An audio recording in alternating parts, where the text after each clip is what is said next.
മുഖ്യമന്ത്രി ആരാകണമെന്നുള്ള രീതിയിൽ ചർച്ചകൾ തിരുവനന്തപുരത്ത് പുരോഗമിക്കുന്നു. ഇപ്പോൾ KPC ആസ്ഥാനമായ ഇന്ദിരാഭവനിൽ നിന്ന് അലക്സ് റാം മുഹമ്മദ് ചേരുന്നു. പറയൂ അലക്സ്.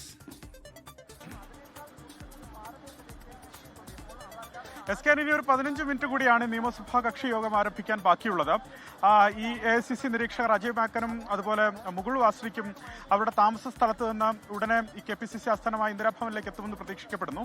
ഇതിൽ MLA മാർ, തെരഞ്ഞെടുക്കപ്പെട്ട MLA മാർ, നിയുക്ത MLA മാർ ഇവിടേക്ക് എത്തുകയാണ്. ചാണ്ടി ഉമ്മൻ MLA, അതുപോലെ സന്ദീപ് വാര്യർ, അങ്ങനെ തുടങ്ങി ബിന്ദു കൃഷ്ണ അടക്കം, വിദ്യാ ബാലകൃഷ്ണൻ അടക്കമുള്ള MLA മാർ ഇവിടേക്ക് എത്തി എന്നുള്ളതാണ്.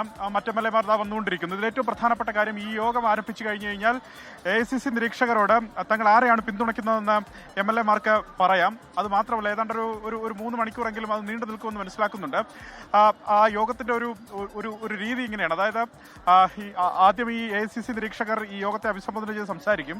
അതിനുശേഷം സ്വാഭാവികമായി പ്രമേയം അവതരിപ്പിക്കും. അതായത് നിയമസഭാ കക്ഷി നേതാവിന്, അതായത് മുഖ്യമന്ത്രിയെ തിരഞ്ഞെടുക്കുന്നതിനുള്ള അധികാരം, അനുമതി അത് ഹൈക്കമാൻഡിന് നൽകുന്നതായുള്ള പ്രമേയം AICC നിരീക്ഷകർ അവതരിപ്പിക്കുക. ആ പ്രമേയം പാസ്സാക്കിയതിനു ശേഷമായിരിക്കും MLA മാരെ വെവ്വേറെ കാണുകയും 3 പേരുടെ പേരുകൾ, അതായത് തങ്ങൾ പിന്തുണയ്ക്കുന്ന പട്ടികയിലുള്ള മുഖ്യമന്ത്രിയുടെ പദത്തിലേക്ക് പരിഗണിക്കുന്ന തങ്ങളുടെ നിലപാടുകൾ അറിയിച്ചോ.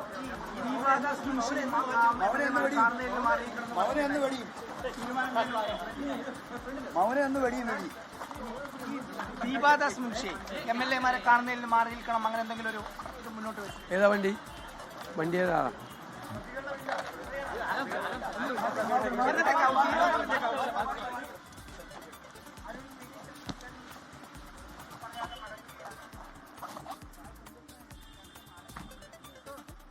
VD സതീശൻ ഈ നിരീക്ഷകരായ മുകുൾ വാസ്നികിനെയും കണ്ട് പുറത്തിറങ്ങിയതിന് ശേഷം സംസാരിക്കുകയായിരുന്നു.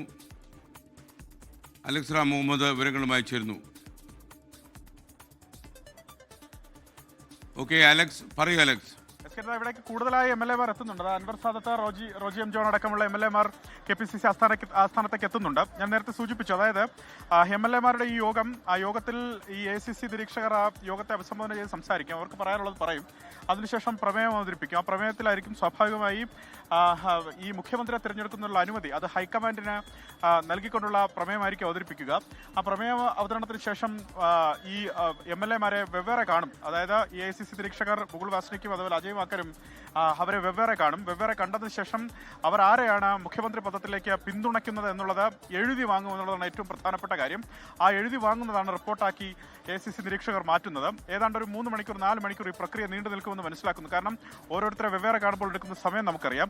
ഇതിൽ ഏറ്റവും പ്രധാനപ്പെട്ട സുപ്രധാനമായ ചില നിരീക്ഷണങ്ങൾ കൂടിയുണ്ട്. അതായത് ഇത്തരം ഇങ്ങനെ വെവ്വേറെ കാണുമ്പോൾ, MLA മാരെ വെവ്വേറെ കാണുമ്പോൾ അവിടെ AICC സംഘടനാ ജനറൽ സെക്രട്ടറി ദീപാദാസ് മുൻഷിയുടെ സാന്നിധ്യം ഉണ്ടാകരുതെന്ന് VD സതീശൻ പക്ഷം നേരത്തെ തന്നെ ആവശ്യം ഉന്നയിച്ചിരുന്നു.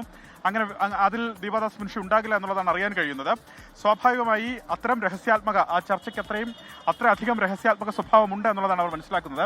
അൻവർ സാദത്ത്, റോജി എം ജോൺ, അതുപോലെ ഉമാ തോമസ് അടക്കമുള്ള MLA മാർ ഇവിടേക്ക് എത്തും. എറണാകുളത്ത് നിന്നുള്ള പ്രധാനപ്പെട്ട MLA മാർ ഇവിടേക്ക് എത്തുന്നതാണ് കാണുന്നത്.